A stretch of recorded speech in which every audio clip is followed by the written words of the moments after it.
একটা ছেলে একটা মেয়েকে খুবই ভালোবাসতো। ছেলেটার নাম রাজ আর মেয়েটি সৌমি সেন।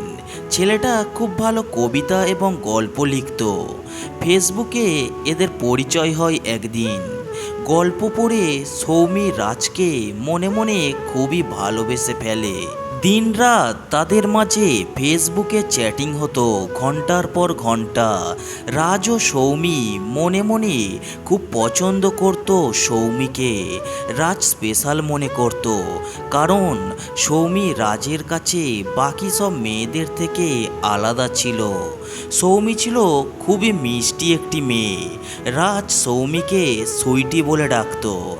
একদিন সৌমি অভিমান করে বলল, আমাকে তুমি সুইটি বলে ডাকবে না। কথাটি শুনে রাজ মনে মনে খুব কষ্ট পেল, কিন্তু কিছুই প্রকাশ করল না। সময়ের সাথে সাথেই রাজ ও সৌমিকে খুব ভালোবেসে ফেলে। সৌমিকে কখনো বুঝতে দিত না। রাজের কথা ভাবতে ভাবতেই সৌমি একদিন অসুস্থ হয়ে পড়ল। শুনে রাজ খুব কষ্ট পেল। রাজ তার অফিস যাওয়া বন্ধ করে সৌমির জন্য মন্দিরে পুজো দিতে এলো। সৌমি সেই দিন আর থাকতে না পেরে রাজকে বুঝিয়ে দিল সেও রাজকে খুব ভালোবাসে। কিন্তু রাজ এমন ভাব দেখালো যেন সে কিছুই বুঝতে পারেনি, কারণ সৌমি তার বাবা মায়ের একমাত্র সন্তান ছিল। সৌমি সবেমাত্র ক্লাস 9-এ পড়তো। সৌমিকে নিয়ে তার বাবা মায়ের অনেক স্বপ্ন ছিল। রাজ সৌমির বাবা মায়ের স্বপ্নকে নষ্ট করতে চায়নি, তাই রাজ তার সব কষ্টকে মনে পাথর চাপা দিয়ে রাখলো। মনে মনে ভাবলো সে এই সম্পর্ক থেকে সে সরে আসবে, সৌমিকে কোনোদিনও কিছুই জানতে দেবে না। কিন্তু সৌমি রাজকে ছাড়া থাকতে পারবে না এক মুহূর্তে। সৌমি চাইছিল রাজই তাকে প্রপোজটা করুক। কোনো মেয়ে আগে কাউকেই প্রপোজ করতে পারে না, এ ব্যাপারে মেয়েরা আজও লজ্জাশীল। কথায় আছে, মেয়েদের বুক ফাটে তবু মুখ ফোটে না।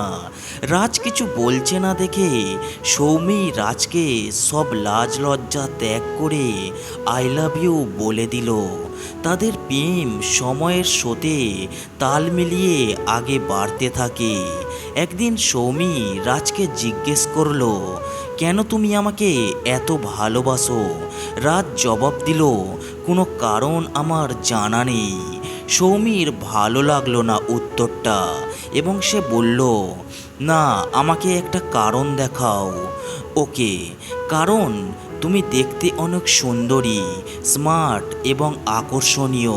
সৌমি তার কথায় সন্তুষ্ট হলো। তারপর একদিন সৌমি অসুস্থ হলো। অসুস্থ হওয়ার পর তার রূপ লাবণ্য অনেক কমে গেল এবং সে দেখতে রোগা এবং দুর্বল হয়ে গেল। সৌমি এবং রাজ দেখা হবার পর সৌমি বলল, তুমি কি এখনো আমায় ভালোবাসো? রাজ বলল, না, এখন তুমি আর সুন্দরী এবং আকর্ষণীয় নও, তাই কারণ অনুযায়ী আমি আর তোমাকে ভালোবাসি না। সৌমি কাঁদতে শুরু করে দিল। সৌমির চোখের জল তার নরম গাল বেয়ে মাটিতে পড়ার আগেই রাজ সৌমির মুখটা দুহাত দিয়ে আলতো করে ধরে চোখের জল মুছিয়ে দিল।